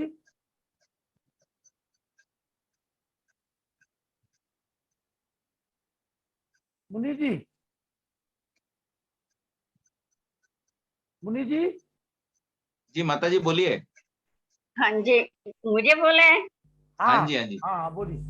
हाँ जी, हम आपकी प्रतीक्षा कर रहे हैं। मैं तो प्रतीक्षा में थी कि मेरा नाम बोलते हैं कि नहीं। प्यारे प्रतिदिन उपलब्ध होने वाले श्रोतागण, आप सबका बहुत बहुत आभार। आपके कारण ही हमारे नागेश जी की प्रशंसा होती है। आप सुनने आते हैं प्रतिदिन, और आप ना हो तो हमारे वक्ताओं की भी इतनी कीमत नहीं होती। मुझे आप सबका बहुत आभार और धन्यवाद करने में कोई संकोच नहीं और बड़ी हार्दिक प्रसन्नता हो रही है। नागेश जी ने आज कितना व्यवहारिक ज्ञान दिया है, बड़े सरल और सुबोध प्रश्न आपके सामने रखे। अभी लास्ट में बताया कि हम संसार में क्यों आए हैं, आकर क्या करना है, कहाँ जाना है, कैसे करना है, प्रैक्टिकल ज्ञान बताया उन्होंने, और हमें अपने जीवन में इसको चरितार्थ करना चाहिए। जब तक हम अनुकरण नहीं करते तब तक ज्ञान हमारा जो होता है वो ऊपर से निकल जाता है। सुनते हैं, इस कान से सुनते हैं, उधर से निकाल देते हैं। लेकिन मुझे तो ये लगता है कि हमें हर व्याख्यान कुछ ना कुछ जो मोटे स्वरूप हैं, मुख्य बातें, उनको नोट करके रखनी चाहिए और प्रतिदिन को रिवाइज भी करना चाहिए, देखना भी चाहिए, ताकि वक्ताओं का जो हमारे ऊपर उपकार है वो सार्थक हो और हम अपना जीवन उत्थान की ओर ले चलें। आर्यों के कुंभ में पंडित नागेश शास्त्री की सेवा जो है वो बहुत उपयोगी, लाभप्रद और विलक्षण है। धन्यवाद जी। और प्रिय लखनलाल जी का कार्य जो है वो बहुत सफल हो रहा है, गतिशील हो रहा है। मुनि जी और प्रभवदेव शास्त्री जी इनको प्रेरणा देते हैं, जिससे हम लाभान्वित हो रहे हैं। इसलिए आप सबका बहुत बहुत आभार, धन्यवाद। मुनि जी, मुनि जी, मुनि जी आइए, बोलिए मुनि जी, बोलिए मुनि जी। जी। ओम तन्नु मित्रा संवरणः तन्नु भक्तिरेमा तन्न इंद्रो बृहस्पति तन्नु विष्णु। वह परमपिता अनेकानेक नामों के द्वारा जिसको जाना जाता है, उसके लिए सादर नमस्ते। आज का विषय हमारे बीच में जो आओ मिलकर विचार करें, मुझे दो लाइनें याद आ रही हैं। हम कौन थे, क्या हो गए और क्या होंगे अभी। आओ विचारें आज मिलकर, यह समस्या है सभी। और जो हमारे प्रवचन हमारे विद्वान लोग बोल रहे हैं वो इन समस्याओं का निदान ही है, हम समझते, क्योंकि प्रत्येक प्राणी के सामने कोई ना कोई समस्या बनी हुई है और समस्या का निदान केवल विद्वानों के द्वारा बताया मार्ग है। इससे इतर और कोई समाधान नहीं कर सकता। किसी ने वो कहा है, आओ मिलकर विचार करें, पहले हम आप खुद सुधरें फिर औरों का सुधार करें। तो इन विचारों को लेकर के हम सब लोग कार्य करें। और तमाम लोगों ने अपनी अपनी टिप्पणियां दे दी हैं। अभी हमारे कोई भाई बोल रहे थे, मैं कई बार सुनता हूँ आर्य समाज का आया था, आर्य समाज का आया था। उस पर कार्य करने की जरूरत है। आर्य समाज का हम ऐसा कह के क्या संदेश देना चाहते हैं? आर्य समाज बहुत अच्छा कार्य कर रहा है। कल अगर कुछ ढूंढना है तो कहीं ना कहीं कमियां मिल जाती हैं, ऐसा नहीं है, लेकिन काफी तमाम लोग ऐसे हैं।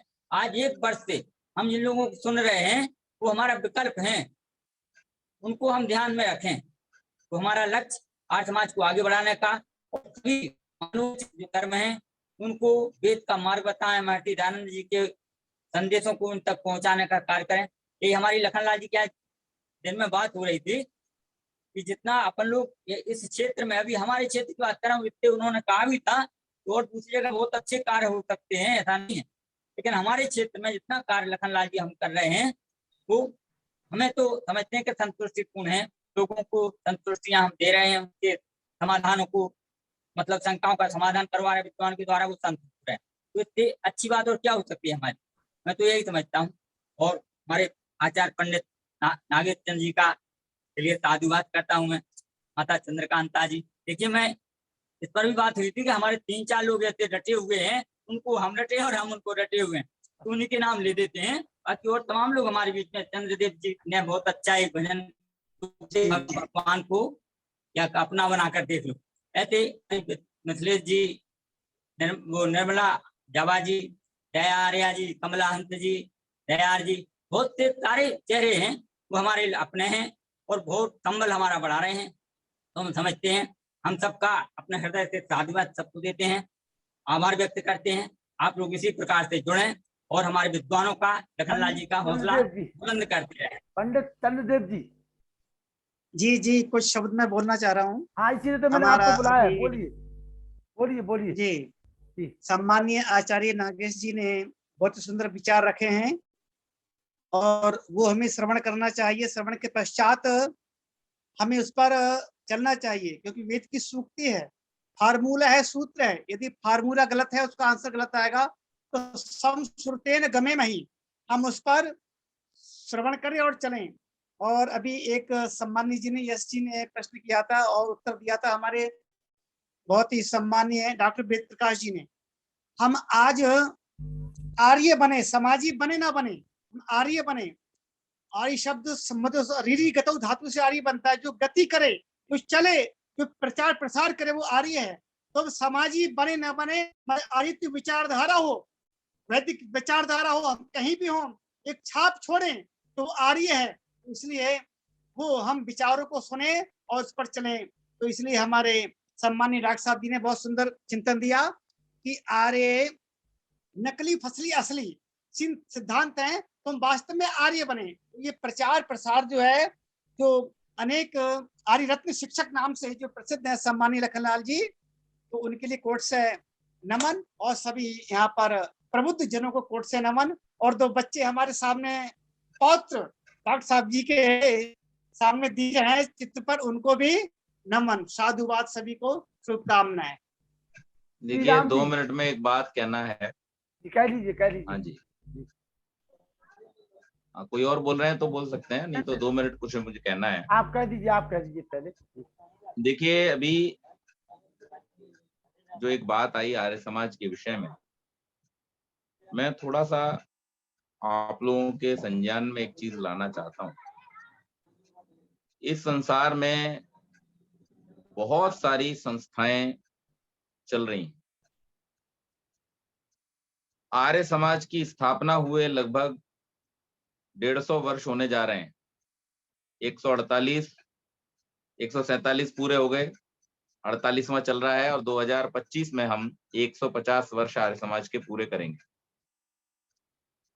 लेकिन इन 150 वर्षों में आर्य समाज निरंतर वेद के, ऋषि के सिद्धांतों को लेकर के आगे बढ़ रहा है और पूरी दुनिया के हर स्थान पर जहां भी आर्य समाज को लोग जानते हैं, ज्यादातर देशों में लोग आर्य समाज को जानते हैं, आर्य समाज से परिचित हैं, वो सब आर्य समाज के विषय में एक बात को बिल्कुल निर्भ्रांत रूप से स्वीकार करते हैं कि आर्य समाज के पास जो भी संस्कार हैं, जो भी यज्ञ की विधि है, जो भी आर्य समाज के विद्वान हैं, वो सब शुद्ध ज्ञान को धारण करने वाले, शुद्ध ज्ञान का प्रचार करने वाले।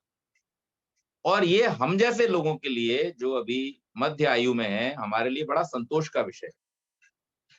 हमें बड़ी संतुष्टि है इस बात की कि आज भी हमारी जो पहचान है वो शुद्ध ज्ञान का, शुद्ध संस्कार का कराने वाले के रूप में है। और इसलिए अगर हम अपनी इस पहचान को बचाए रखते हैं और इसके साथ में हम प्रसार के लिए भी प्रयत्नशील होते हैं, तो निश्चित रूप से हम बहुत कुछ संसार के कल्याण के लिए, संसार के उपकार के लिए जो ऋषि ने हमको आदेश दिया है वो कर सकते हैं। लेकिन कहीं पर भी मुझे ऐसा नहीं लगता कि हमें किसी भी रूप में निराश होने की आवश्यकता है, क्योंकि हम अगर निराश हो गए तो हम आर्य समाज के वक्ताओं का नहीं, आदरणीय मदन मोहन मालवीय के शब्दों को याद कर लें। उन्होंने ये कहा था कि जब तक आर्य समाज दौड़ता रहेगा, हिंदू समाज चलता रहेगा। आर्य समाज चलने लगा तो हिंदू समाज बैठ जाएगा, आर्य समाज बैठ गया तो हिंदू समाज सो जाएगा, आर्य समाज सो गया समाज मर जाएगा। ये बात उस व्यक्ति ने कही जिसने हिंदू विश्वविद्यालय जैसी महान संस्था की स्थापना की, जो आर्य समाज ही नहीं था लेकिन आर्य समाज से और ऋषि दयानंद से प्रभावित था। उसने आर्य समाज के तेज को और ऋषि दयानंद के तेज को जाना था, समझा था। जैक्सन डेविस ने जब ये आर्य समाज को देख करके कहा था, I behold a fire that is universal, the fire of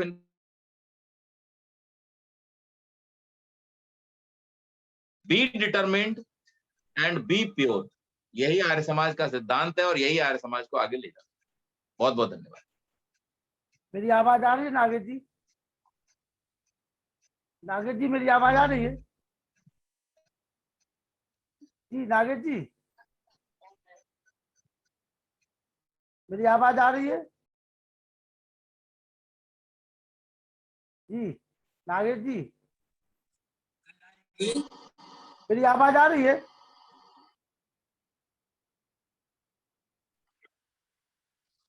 आ रही है आपकी आवाज, बोलिए, आप समाप्त करवाइए। चलिए शांति पाठ के लिए वेद प्रकाश शर्मा जी के पोते आ जाए। जी नमस्ते बहन जी। नमस्ते सभी को।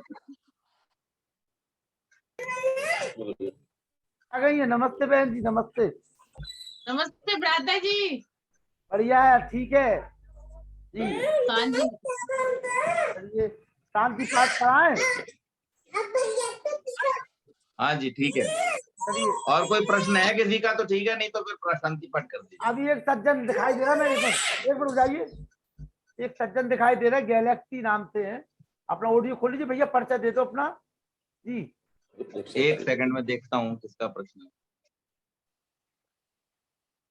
है। Galaxy 21S। अपना ऑडियो खोल लीजिए।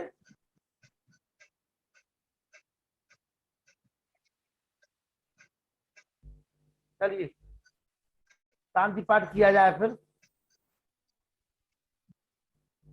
तेज प्रकाश शर्मा जी।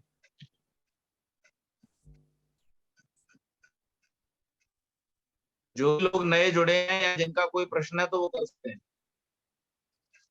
ठीक है जी, चलिए शांति पाठ। जोर से बोलो। शांति अंतरिक्षं शांति पृथ्वी शांति जय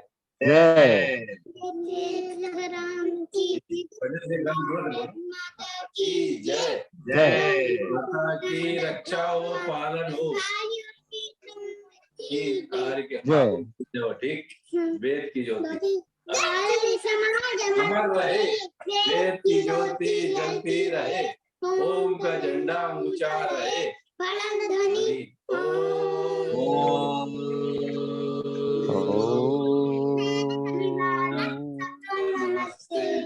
सभी को सादर नमस्ते जी। नमस्ते नमस्ते नमस्ते। आज प्रसून भैया दिखाई दे रहा है हमें। प्रसून भैया अद्वय अद्वय अद्वय अद्वय नमस्ते भैया जी। अद्वय अद्वय अद्वय जी नमस्ते। अद्वय नमस्ते करो सबसे। अद्वय जी नमस्ते। आप तीनों लोग एक नमस्ते जी बोलो। तीनों लोग एक साथ हो जाइए, एक फोटो ले ले जरा। तीनों लोग एक साथ हो जाइए, एक मिनट। भैया को कर लो सामने, भैया को करो। इधर आओ, तीनों लोग एक साथ। अरे इधर आओ। तीनों लोग एक साथ हो जाओ। तीनों लोग आ जाओ। अद्वय एक बार कह दो ताऊ जी से नमस्ते जी को। नमस्ते जी। नमस्ते अद्वय जी। नमस्ते नमस्ते जी।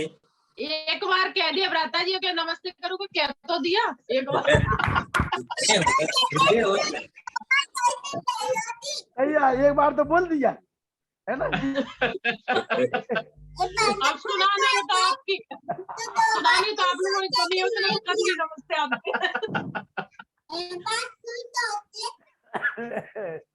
चलिए सभी को नमस्ते। नमस्ते नमस्ते नमस्ते नमस्ते। और कल मिलते हैं पुनः हंसते हंसते।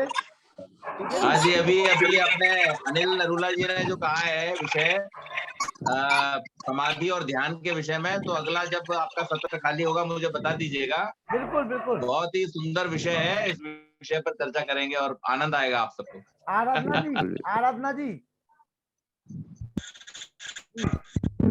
जी भाई नमस्ते भाई साहब। सभी नमस्ते जी। नमस्ते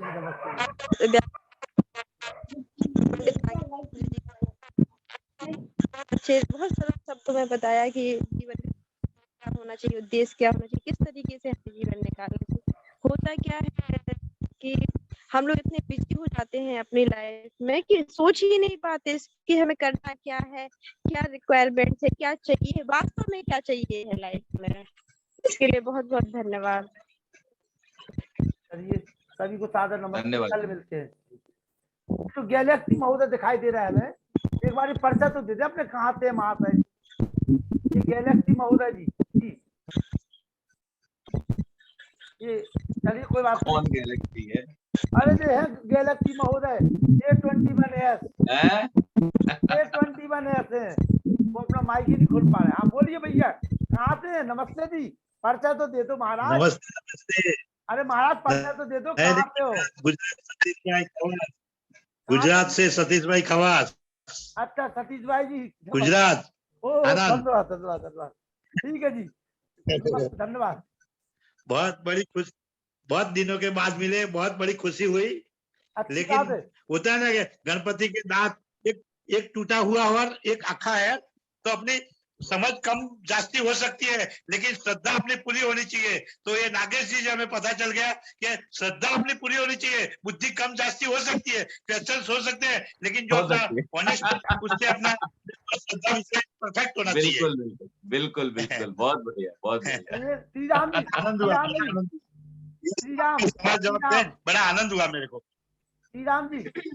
हाँ जी श्री राम जी से बोल रहे हैं सतीश जी। श्री राम जी। श्री राम। श्री राम जी।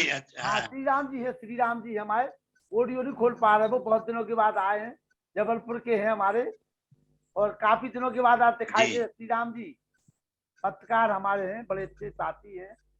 अनम्यूट कर लीजिए जी, अपने आप को अनम्यूट कर लीजिए। चलो कोई बात नहीं, अब हम एंड कर देंगे। हाँ अभी हो गए, अभी हो गए, हो गया? बोलिए। आवाज आ रही है सर? हाँ आ रही है। क्या है, आज जो कथा सुनने के लिए मिली वो बहुत महत्वपूर्ण थी। ये जीवन जो है आम की चटनी जैसा है। मगर चटनी को जबान से चखा जाए तो ठीक है, अगर उसको आंखों में लगाएंगे तो जलन तो होगी। सारा सार यही है। आपको कोई बात पसंद आई, बहुत अच्छा लगा। बहुत बढ़िया, बहुत आंखों पे मत लगा लेना भूल से भी, ठीक है? नहीं, आंखों में नहीं लगाएंगे। चलिए, शुभ रात्रि। शुभ रात्रि। कल मिलते।